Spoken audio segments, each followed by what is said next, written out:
45% de rendement sur Forvia, c'est ce que vous pouvez obtenir aujourd'hui si vous...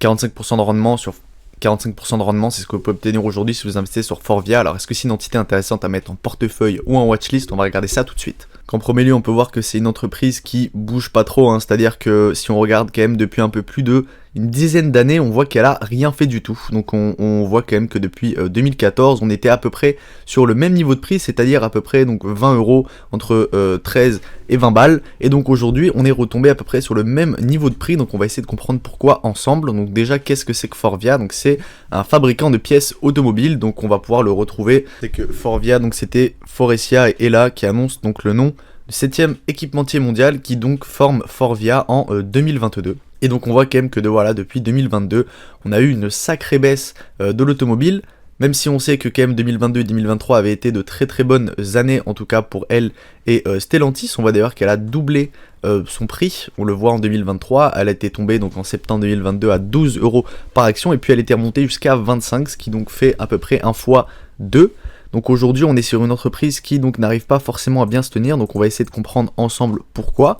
On va aller regarder donc le compte de résultat, voir si est-ce que oui ou non il y a un revenu total qui augmente. On voit qu'effectivement en 2022 et en 2023 on a eu une belle augmentation. Pareil pour le profit, pareil pour le bénéfice d'exploitation. Maintenant après on voit le revenu hors exploitation, on voit qu'on a une charge d'intérêt sur la dette qui est extrêmement élevée, qui correspond à 500 millions pour un bénéfice d'exploitation de 1,27, ce qui correspond à peu près à au moins 40% donc, du bénéfice.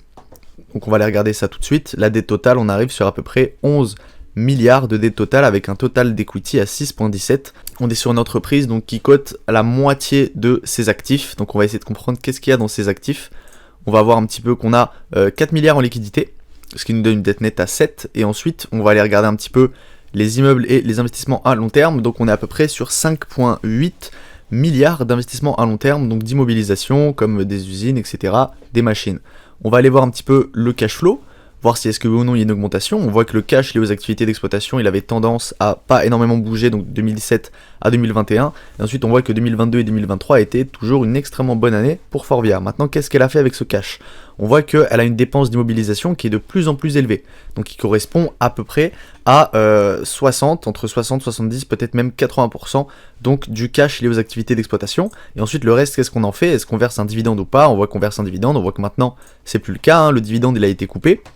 Et ensuite, est-ce qu'on rachète des actions ou pas? On voit que ça n'a pas l'air d'être forcément le cas, et on rachète de la dette. Donc ça c'est une bonne information, on rachète de la dette, mais est-ce qu'on en émet ou pas aussi? On a vu que là, vous le voyez là, la dette totale était à 12,63 et donc aujourd'hui, voilà, 12,18, 11,62, 11,29. Donc on rembourse notre dette, étant donné qu'on est à peu près sur 500 millions de remboursement pour une dette totale à 11 milliards, ce qui correspond à peu près à 5%, 4 à 5% d'endettement, ce qui correspond quand même à un taux qui est assez important. On va aller regarder ensuite l'estimation des bénéfices d'après les analystes. Donc ils estiment qu'on serait sur une entreprise qui continuerait d'avoir de la croissance, donc même de la très très bonne croissance. On peut d'ailleurs voir que bizarrement, donc on a eu des comptes de résultats qui étaient négatifs. Donc pourquoi, hein, on va aller voir ça à ce niveau-là. Qu'est-ce qui s'est passé pour le revenu net? Donc on va le mettre en annuel. Donc on a eu quand même 1,27 en bénéfice d'exploitation, on reprend 600 millions, on a des taxes qui correspondent à peu près à 20% de notre somme. On a des intérêts minoritaires qui correspondent aussi à 15% de notre somme, donc c'est quand même assez important, et donc on arrive sur un revenu net à 200 millions, sachant que les dernières années, en 2022, vous avez vu que là, le revenu net a été extrêmement faible. Pourquoi? Parce qu'on a eu des charges exceptionnelles à ce niveau-là. On voit qu'on a pas mal de dépréciation d'actifs de manière continuelle, et dans le cash flow, on voit qu'on va aller les récupérer quand même à ce niveau-là. Donc on a une dépréciation et amortissement qui est assez importante, hein, et on voit qu'on dépense beaucoup plus en capex, c'est-à-dire qu'on peut se retrouver à peu près avec 300 millions ou 400 millions de capex de growth. Donc on est quand même sur des activités avec des activités heavy capex comme on dit. Maintenant on va aller regarder un petit peu les marges de cette entreprise. Donc on a un total d'actions qui augmente. On a un rendement des capitaux propres qui est négatif et qui était bon avant. On a un rendement du capital investi qui est de plus en plus bas. Et on a une marge brute qui se stabilise à peu près, une marge opérationnelle qui baisse et une marge nette qui baisse aussi. Donc on est sur une entreprise qui a une tendance à avoir un pricing power qui diminue de plus en plus, étant donné qu'elle est, si je ne me trompe pas, comme on l'avait vu, 7e constructeur automobile. Donc on voit ici que les chiffres clés retraités, donc on a des ventes qui augmentent, on a une marge opérationnelle qui passe à 5,3 contre 4,3, on a un revenu net donc qui est positif. On a des investissements qui sont un petit peu plus... on a des investissements qui sont moins importants.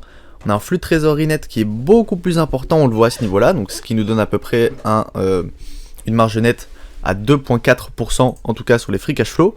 Et donc ensuite, qu'est-ce qu'on fait avec cet argent-là? On l'a vu, on va aller racheter de la dette à ce niveau-là. Donc ça, c'est une bonne information pour ce genre d'entreprise. Maintenant, à savoir, est-ce que oui ou non, sur l'année, ça va être intéressant ou pas? On voit ici, donc qu'est-ce qui s'est passé? On a lancé des obligations à 7,25 à ce niveau-là, avec des coupons à maturité 2026.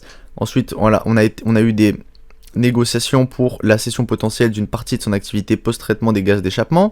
Ensuite, elle a signé des accords avec certains groupes, elle a nommé donc des cadres au conseil d'administration, elle a renforcé sa capacité opérationnelle avec une nouvelle usine à Monterrey, au Nouveau-Léon au Mexique, bioclimatique pour optimiser l'efficacité énergique, donc là on a un objectif ESG. Ensuite, on va avoir de l'électrification dans certaines usines, on va avoir donc de l'ouverture de joint venture avec Michelin, on va avoir du stockage d'hydrogène, etc. Donc on est sur une entreprise qui fait vraiment énormément de choses.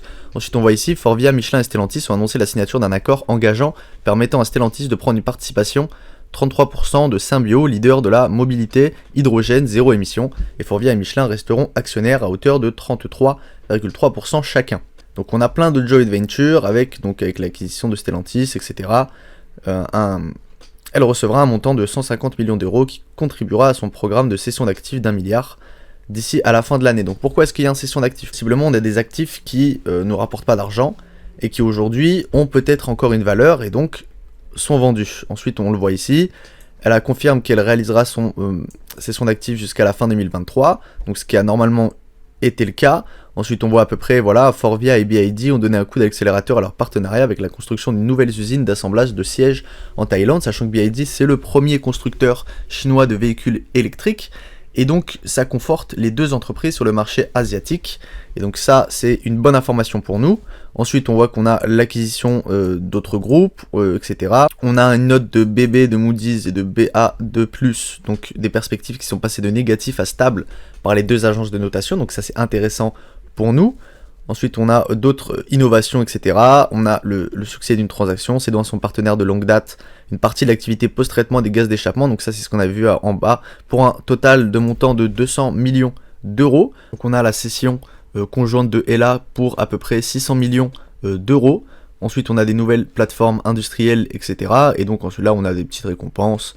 Ça ne nous intéresse pas énormément. On voit qu'on a été réaffirmé, donc on a pris en novembre 2023 la note de Forvia attribuée par Fitch et de BB+, qui a été réaffirmée. La perspective est passée de négatif à stable, même si donc elle s'endette encore plus, donc elle fait rouler une partie de sa dette qui a une maturité qui est quand même assez courte, c'est-à-dire sur 2 ans, une dette qui est quand même extrêmement importante. Maintenant, à savoir si oui ou non, est-ce que là on voit, est-ce que le chiffre d'affaires va continuer à augmenter? On voit que sur le deuxième semestre, on n'a pas eu d'augmentation du chiffre d'affaires. Par contre, on a eu une augmentation de nos marges. Donc ça nous intéresse énormément. Donc là, on va aller le voir à ce niveau-là. On a une marge brute qui est donc stabilisée, une marge opérationnelle qui a monté, donc une marge nette qui repasse à 1.6, même si ici, on la met à 2.6. Et donc là, on voit à peu près, à partir de janvier 2024, on nomme un nouvel exécutif vice-président en Chine, et donc elle a été reconnue pour son leadership en matière de transparence et de performance sur le changement climatique. Donc ça nous intéresse pas forcément énormément. Maintenant, on va aller regarder quand même en pourcentage environ quelle est la production automobile et les volumes en Europe, en Amérique et en Asie et en Chine. On voit que les volumes sur le T1 en Chine avaient été négatifs, et ensuite on avait eu une grosse reprise, donc que ça soit au T2 et au T4, ce qui nous donne à peu près 7,8% au S1 et 11,7% au S2, et une croissance donc en Europe aussi forte au S1 et en Amérique aussi forte, et donc une baisse par contre, comme on peut le voir. Je ne sais pas si Chine, est-ce que ça fait partie de Asie ou pas, mais on peut voir qu'effectivement il y a un ralentissement de la croissance donc sur le S2, donc potentiellement maintenant aller regarder donc les objectifs 2024 de cette entreprise, qui n'a pas l'air d'être forcément le cas. On voit qu'en plus l'Europe ça représente 50% des ventes totales, l'Amérique 26% et l'Asie 27%. On voit qu'ici les ventes mondiales atteignent 27 milliards de dollars comparé à 24 milliards de dollars, donc on a une augmentation à périmètre constant de 9,7% de la production automobile. Donc nous, on a eu notre chiffre d'affaires qui a augmenté de à peu près 14% en retraité. Voilà, à devise et périmètre constant, c'est-à-dire qu'on regarde uniquement la croissance organique. Donc on a un marché qui a augmenté de 9,7% et nous on a augmenté de 14%. Donc c'est-à-dire qu'on a réussi à faire des gains de part de marché. Donc maintenant, est-ce que l'entreprise a toujours la possibilité de le faire ou pas? Je ne sais pas. Maintenant, on est quand même arrivé sur une entreprise qui est à peu près bénéfique. On va aller regarder un petit peu plus le ratio prix-flux de trésorerie. On est à 1,5, parce que si on regarde à peu près le cash flow sur cette année-là, donc on a fait de la cession, auquel, imaginons, sans prendre en compte la cession, on enlève 2,18, ce qui nous reste à peu près 500 millions en free cash flow, 500 millions sur une capi de 2,5, ce qui nous donne à peu près un ratio prix-flux de trésorerie de 5 fois les bénéfices. Si vous appréciez ce genre de vidéo, n'hésitez pas à mettre un like et à vous abonner, et moi je vous dis à bientôt.